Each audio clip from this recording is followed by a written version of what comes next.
yang terdahulu sebelum kita ada yang lahir sekarang ini, kita sudah berbuat. Perbuatan itu kita terima hari ini. Hari ini berbuat untuk kita terima besok. Yang artinya ngatito nagata wartomano, yang dulu diterima sekarang, yang sekarang diterima nanti. Ya gampang aja itu sebetulnya. Mau berbuat apa kita? Mau berbuat baik, mau membina orang baik-baik, mau apa saja. Di situ akan kita nikmati hasilnya. Jadi semua perkataan, semua perbuatan kita harus bertanggungjawabkan diri sendiri, seperti karma phala yang saya bisa katakan. Siapa yang berbuat itu yang bertanggung jawab sebetulnya, tidak boleh yang lain. Malahan kalau materi bisa kekayaan itu dilibatkan kepada anak, dikasih anak dan cucu. Tetapi kalau perbuatan, saya kira siapa yang berbuat itu harus bertanggung jawab. Kita pilih aja sekarang, berbuat apa maunya kita. Mau menikmati apa? Kalau kita nanti mau menikmati enak, berbuat enak sekarang. Kalau mau menikmati yang jelek-jelek, ya berbuat aja jelek sekarang. Mau pilih yang mana? Ini kan harus kita pertanggungjawabkan semua, sampai dimanapun perbuatan ini. Situasi, kondisi Indonesia saat ini, saya kira yang biasa dibilang filsafat tua di Bali ini adalah Wasudewa Kutumbakam, yang artinya semua manusia di muka bumi ini, semua manusia di seluruh dunia ini bersaudara.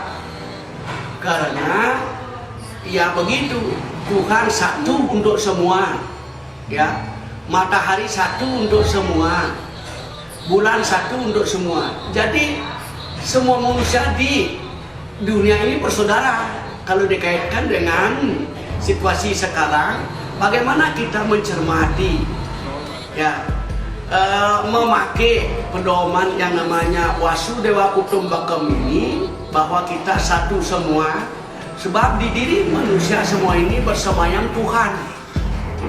Tuhan terdapat di semua diri manusia semua.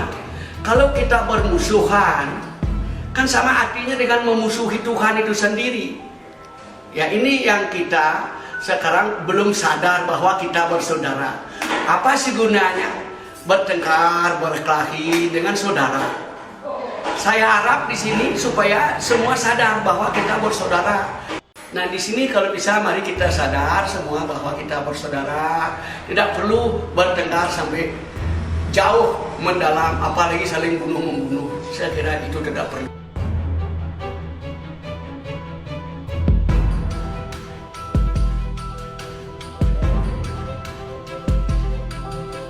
Yang namanya Patung Garuda, yang sedikit sebagai pendukung pariwisata budaya, yang di Bali sekarang sedang dikembangkan pariwisata budaya. Ya, itu kira-kira saya meneruskan berbuat itu. Apakah itu karmanya baik atau buruk, saya juga belum tahu. Tapi sementara ini kampung saya hampir 95% membuat apa yang saya buat, seperti diikuti oleh masyarakat kita.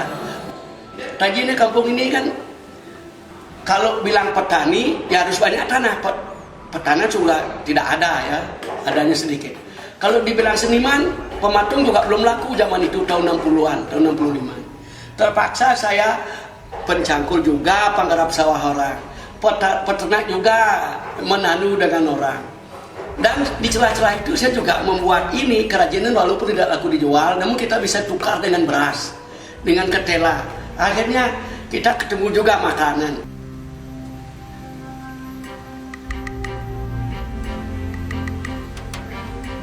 Sejak tahun 81, sebetulnya saya sudah bekerja dengan Pak Made Markepun itu tahun 73, waktu pembuatan Taman Mini Indonesia Indah, yang Garuda, Singa, Naga itu hampir banyak dari karya saya, termasuk beberapa ukiran, ya.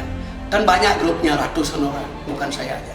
Sejak itu tahun 73, 75 dan sampai tahun 80, Pak Atul berkesempatan menyinggahi pondok saya.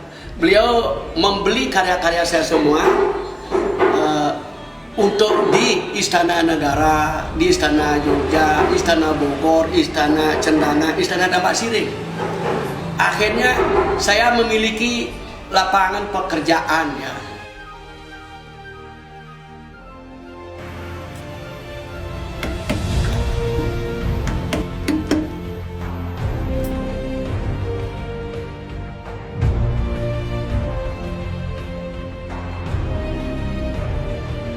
seperti Pak Menteri katakan, Pak Menteri Perindustrian Pak Artado namanya, yang kemudian ada Pak Tunggu Hariwibowo juga, memberitahu saya untuk meneruskan menciptakan lapangan kerja dan mengerjakan tenaga kerja itu sendiri, sebab pesanan banyak dari Istana Negara.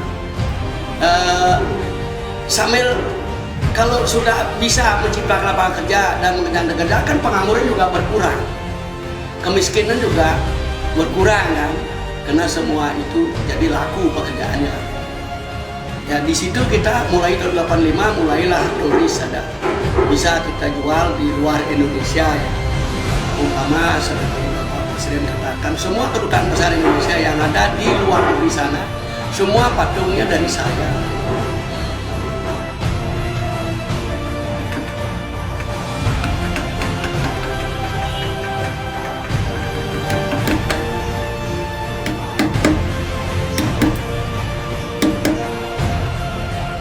Sebagai pegawai negeri sudah melebihi umur saya untuk pensiun.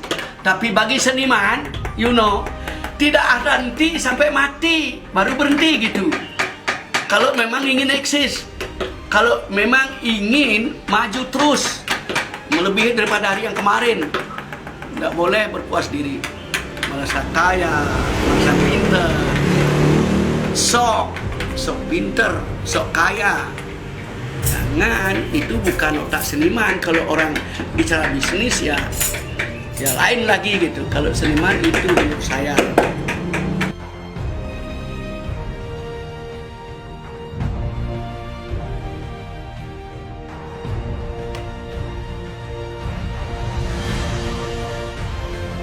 Kalau tidak konsentrasi, ini semua pekerjaan termasuk minum kopi harus fokus, dirasakan, ya kan?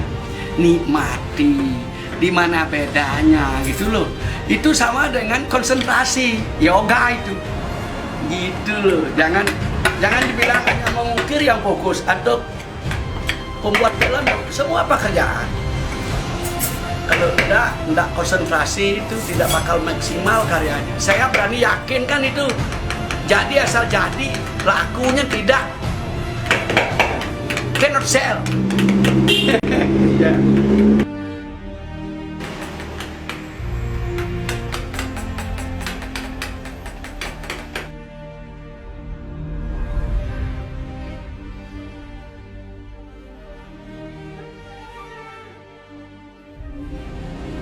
Di sini ini Bapak Presiden kita Pak Soeharto di tahun 1992 kami diberikan upah kerti namanya, ya. Kali ini Bapak Muldoko, di sini ada Bapak Yusuf Kala juga, Wakil Presiden kita sekarang, ya. Kalau ini di waktu penerimaan di Istana Negara, penerimaan piagam juga oleh Pak Ardo. Nah kalau ini Bapak Presiden Amerika Serikat di tahun 1983.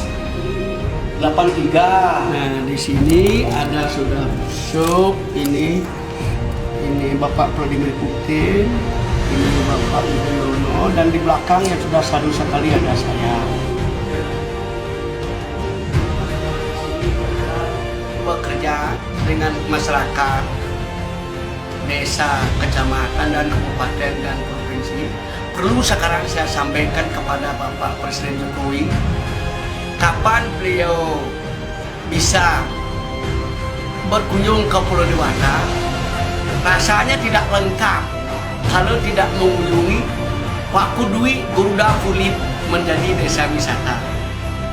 Di sini harapan kita bagaimana Pakudui ini lebih maju daripada hari kemarin.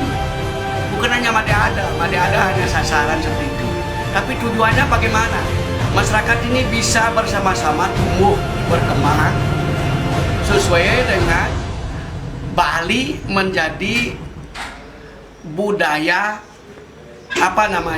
di Bali menjadi pariwisata budaya.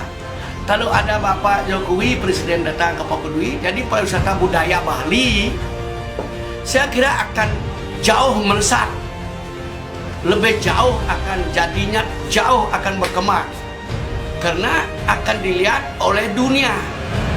Ditambah lagi untuk Indonesia mengenal Bali, lebih lagi mengenal, dan dunia ini mengenal.